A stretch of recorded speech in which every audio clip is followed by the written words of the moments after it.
Good morning, everyone. I'm Erick Perkins, one of the operations section chiefs here on the Battle Mountain Complex. Today, ODF, Oregon Department of Forestry, Team 3, takes over the entire fire. Prior to that, we had Oregon Department of Forestry, Team 1 on the west half, and Oregon Department of Forestry, Team 3 on the east half. Today, Team 1 is going home. We're staying, Team 3 is staying and taking the entire fire. So I'll give you our plan for the day and kind of where we're at in the progression of the fire. I'll start over here in the northwest corner, Division Foxtrot. That's up on the forest just south of Madison Butte area. Everything in that division is looking really good. You know, they brought fire to the control lines, which in this case are road systems, and that's checked up on the road. They've mopped up inwards a number of hundreds of feet, and they're bringing it towards Ditch Creek. They have pretty much finished that, so any of the burning is on the west side of Ditch Creek is done, kind of in mop up. They've advanced past Ditch Creek, moving west towards Potamus Creek. Still figuring out the best locations to have those control lines located, and they're scouting that and prepping it and getting prepared to, like I say, bring the fire to those control lines. Moving east towards Division Hotel, that's most of the efforts in hotel have been concentrated in that area in between Potamus Creek drainage and the Ditch Creek drainage the last few days. There's a big contingency proponent going on north of the fire up here towards and around Pendleton Lake. Lots of effort being done there to help make that more defensible moving forward now and moving forward.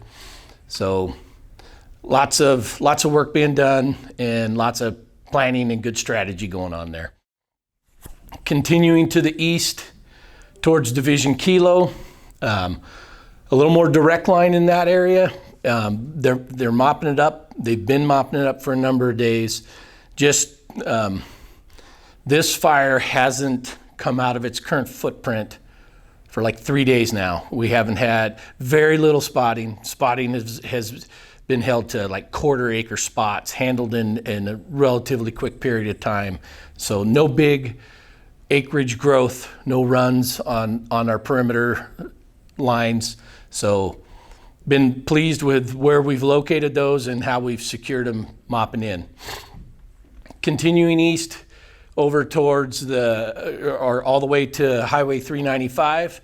That area is looking really good. We've worked with ODOT. We've worked with our own group in reducing hazard trees for firefighter safety initially, and then looked at the safety of that whole highway corridor and some long-term looks into eliminating hazard trees right now so that we don't have, working with ODOT, that we don't have to do them 3 months from now or a year from now. Coming around the horn, so that's Division Kilo there, coming around to the southeast corner, getting into Division November. Again, continuing to mop up around structures. There's a number of structures right here at the confluence of Camas Creek and the North Fork of the John Day River. We've been mopping in around those structures for a week plus now. Same thing in the actual river corridor. Number of structures, secondary housing areas, cabins, hunting lodges, all that type of stuff. Mopping in around those and making those more and more secure.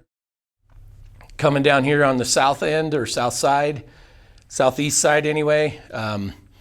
They're hunting cabin structures up in there as well, but that area is more of a dirty burn. And when I say dirty burn, it's just areas that didn't consume during the main fire push because they were too green.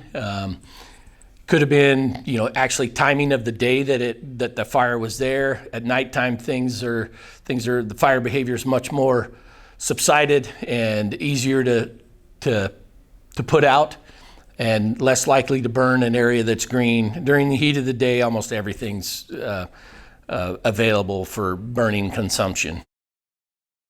But that dirty burn area, we've actually lined interior islands and mopped up the edges of them, and some of them have burned out on their own. Some of them close to the fire's perimeter, we've helped. But moving into Quebec, almost the same thing. Number of structures in here. They're continuing just to mop in around the structures, mop in around the perimeter, trying to thicken that area of no heat, no smokes, a good 300 feet along the perimeter's edge and deeper if needed. Coming around the southern end in Sierra, just more of the same there, and things are looking good. Excuse me, my phone's ringing here. In Sierra, just getting more depth, and we'll continue to do that day after day after day. One of the things that some people don't know or forget frequently is that mopping up the fire is probably 80% of firefighting. There's the initial attack phase or extended attack phase where you're trying to just get a fire line on the perimeter of the fire, slow down the progression of it, put a line on it, and then there's mop up. And mop up's probably 80% of what we do, and that's where we're at right now. The fire isn't growing anymore. Now we're securing it, mopping it up so that we're available for the next fire. Coming into Division Whiskey, that area's looking really good. They've been mopping in on that. You see the black line on the map here. Black line indicates that it's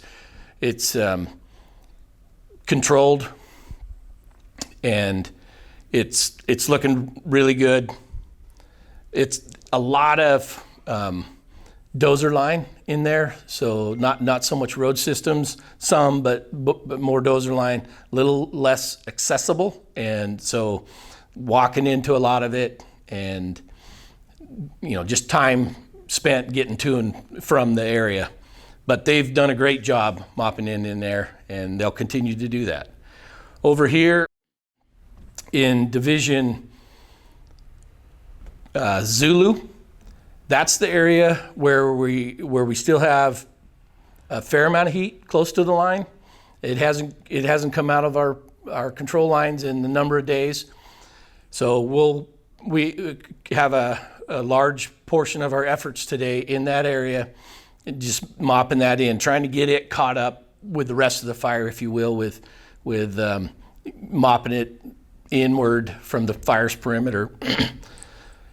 Feel very comfortable. We are supposed to, today's forecast is for some thunder and lightning, and with that comes gusty winds and can blow from every direction.